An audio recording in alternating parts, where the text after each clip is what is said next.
Syekhana Ammi Salim bin Abdullah bin Umar Syatiri, beliau bilang setiap cucu orang soleh, mau itu cucunya wali, mau itu cucunya nabi, mau itu cucunya kiai, setiap cucu orang soleh, anak cucu keturunan orang soleh, maka dia bisa memilih 3 sikap, mengambil 3 sikap, salah satu dari 3 sikap, imma sabig, imma lahig, wa imma mahig.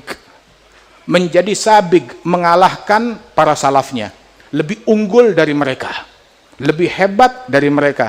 Salafnya sholat sehari 100 rakaat, dia 200 rakaat. Salafnya hafal 100 kitab, dia hafal 200 kitab.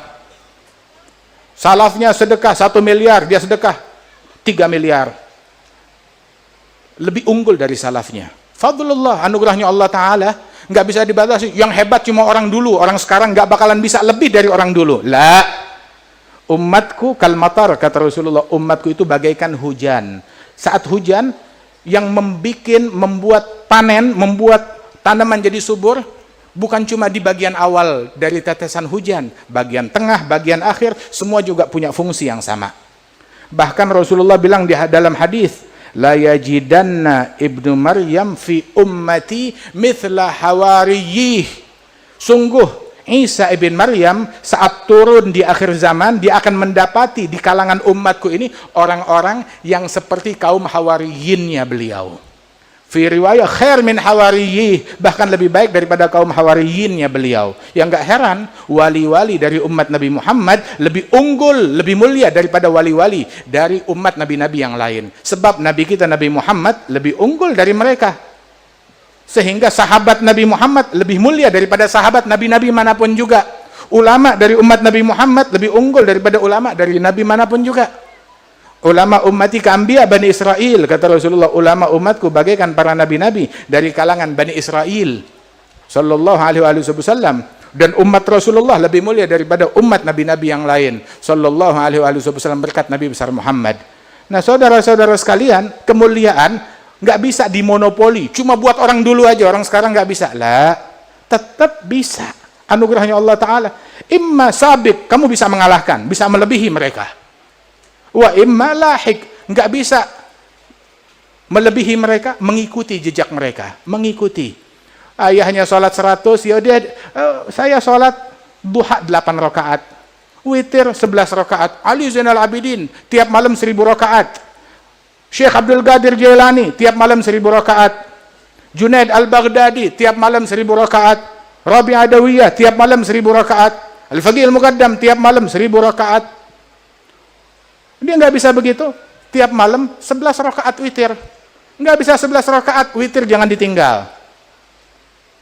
Al-Imam Abdullah bin Husain bin Tahir, kalau beliau di dalam salat duha membaca Quran 10 juz, salat witir baca Quran 10 juz. Oh, kita baca salat duha walaupun 8 rakaat, walaupun kuliah kulhu. Baca Al-Quran. Al-Imam Junaid bin Muhammad Al-Baghdadi, kalau masuk ke tokonya, saat buka toko dia gelar sejadah. Sebelum dia buka toko udah dibuka, ditutup dengan tirai, dengan hordeng, dia gelar sejadah, dia salat sunnah.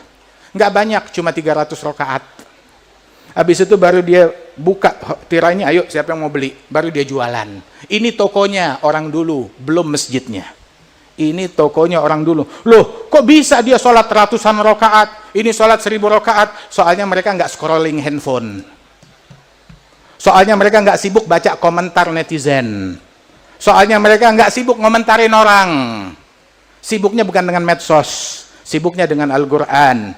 Al-Imam Abdullah bin Husain Bal-Faqih, beliau bilang, laqad fatani min khiyarin nas kam rajulin ma faragadz dzikra tulal umri wal kutuba.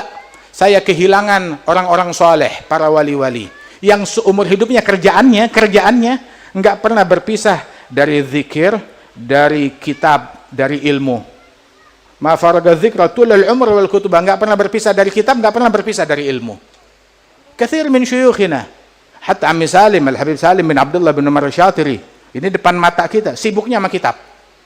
Itu kalau naik ke rumahnya itu, dengan usia yang sepuh, itu saat naik tangga tuh, di tangga tuh ada tempat kayak lebih luas sedikit, dia duduk, ada bangku di situ, Terus ada colongan tempat kitab. Dia baca kitab dulu sambil mengatur napas. Beberapa halaman, napasnya udah stabil, lanjut lagi naik ke lantai atas. Itu yang dihatamkan di tangga tersebut entah berapa puluh kitab. Entah berapa puluh kitab. Imam Abdullah bin Al-Haddad ngajar kitabnya juga di tangga. Yang ngaji kepada beliau sahib Risalatul Jami'ah, Al-Imam Ahmad bin Zain Al-Habsyi. Begitu juga Al-Imam Allamatud Dunya Abdurrahman bin Abdullah Al-Faqih. Mereka belajar di tangga, nggak ada tempat lain. Dengan kesederhanaan mereka, radhiyallahu anhum wa radhahum ajma'in. Inilah kesibukan, nggak pernah berpisah dari kitab tulal umur, seumur hidup. Nggak pernah berpisah dari zikir seumur hidup mereka. Bakka ulailatihi, sajjadu khalwatihi, min khawfi malikihi, yasta'dzibu ta'aba. Kerjaannya kalau malam menangis untuk Allah. Baca Al-Quran menangis, sujud menangis, sholat menangis, istighfar menangis, munajat menangis. Tiap malam seperti itu kesibukan mereka.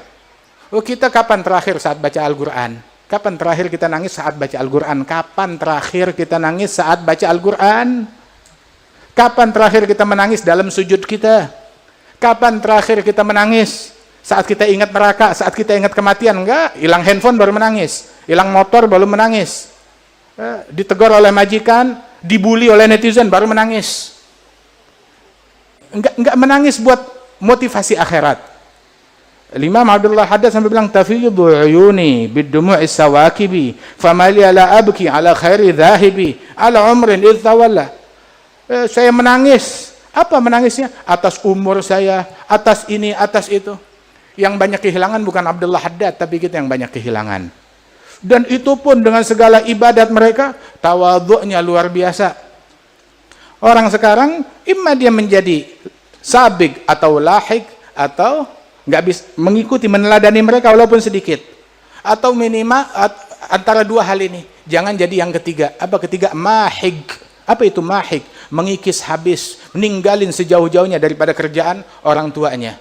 فَخَلَفَ مِنْ بَعْدِهِمْ خَلْفٌ أَضَاعُوا الصَّلَاةَ وَاتَّبَعُوا الشَّهَوَاتِ فَسَوْفَ يَلْقَوْنَ غَيًّا.